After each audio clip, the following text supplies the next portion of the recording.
So that's the first thing we do. We're behind the red, and we're going to take the field. So what you're going to see here is, we'll break it down. The guys will take the field, and they're going to sprint to their spot. We are a field boundary defense, so we've already told the guys, hey, we're going to automatically set it right. We've already told them the front we want them in. We've already told them the coverage we want it in.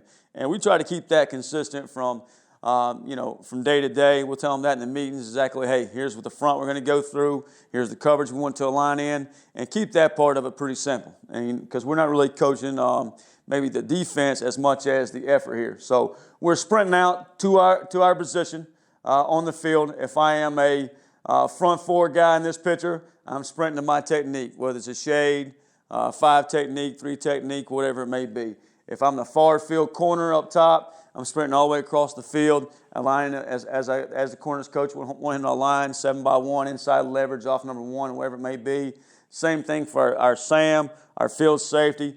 If you will notice in this picture, if I'm a boundary guy, boundary corner, boundary safety, 9 and 23, these two gentlemen here, they're going to sprint to the hash and then get back to their spot. So you see 23 does a nice job, sprints to the hash, and then back to his spot. So same thing, if we were taking the field for practice, or we want to do the same thing. So if we're going out against our scout team or against our offense to take a rep, we're going to align the same way. We're going to take the field the same way, and just that same mentality. So this is where that starts at in a pursuit drill for us. So that's the first part of the drill. Obviously, if we have guys that don't take the field the way we want them to take the field, we're going to send them back, and we're going to start the drill over. Okay, we're going to be very disciplined about that. Like, hey, that's not the way we're going to run the drill. That's not the way we're going to take the field. And in East Carolina, that's just how we've done things and just kind of gone through it over the years. As far as the drill setup, we're deployed out in our normal alignment here, and just tell the guys, hey, treat it like a 2x2 personnel formation, just base alignments. Our D-line coach, Coach Tesh, is snapping the ball, moving the ball on the stick here. He's going off a cadence.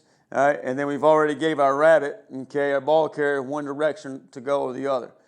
His landmark, we're telling him to run like a tall sweep to the sideline. When he gets to the numbers, he's going to turn it up top of the numbers. We usually tell him somewhere around 80%, and you can adjust that as you go and how it best fits you.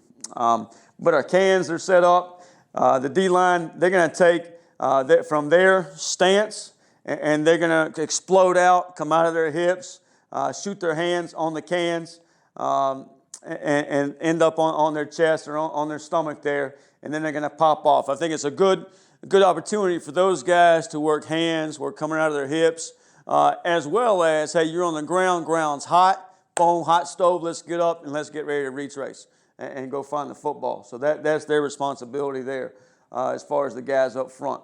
As far as landmarks, I know some guys are, hey, every 5 or every 2 yards, we're going to have a guy and we're going to be all the way down the field. Our rule of thumb is just don't follow your own color, okay? I want to keep my eyes on the ball carrier in case he cuts back, and I want to stay on the inside hip. And as I go, I want to take a path that I can make sure it gets cut off. So for the backside defensive end or for the backside 3 technique, their path to the football is obviously going to be different than the front side defensive end. I think that's also ability based. If I'm a heavier kid, I'm a 300-pound kid, and I'm a 5'5" flat kid, and hopefully we don't have many of those in our defense, but that kid's angle or path to the ball might be a little different than a kid who can really run and a little slimmer and those type of things.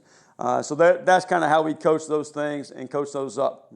So you're seeing those guys come up out of their stance, and now they're taking pass to the ball. So let's call it through the D ends and just go through each position here specifically, and then I'll cover the back end. So you see the front side, what we call our field end, comes out of his hips. Now he's going to take a pretty flat path, toss path to the football here, okay? So he's tracking the football, eyes on the football, and tracking the near hip, okay? Now, I think he's over-pursued this. If we would really like for him, here comes the football, to get in a position where he is tracking, boom, tags off on the inside hip, and then gets ready to finish the rest of the drill. If we over-pursue too far up the field, we would like for him to plant his outside foot, come back downhill with hips to the goal line and tagging off still on the inside foot, using the sideline as the 12th defender. So that's the only coaching point I would make for the defensive end here. The nose guard, you'd like to see him stay off his knees. I think the first thing that hits is his knees here instead of his chest and laying really out, punching out. I think that the end does a better job, but I do like his path. I think he's done a pretty good job there. And the ball carrier, I think this will happen at times. You would like to see like somebody's crossing face here. The ball carrier does slow down, speed up, just like he would in a football game. So that's going to happen, and we got to be able to adjust our path and our speed as well as we go.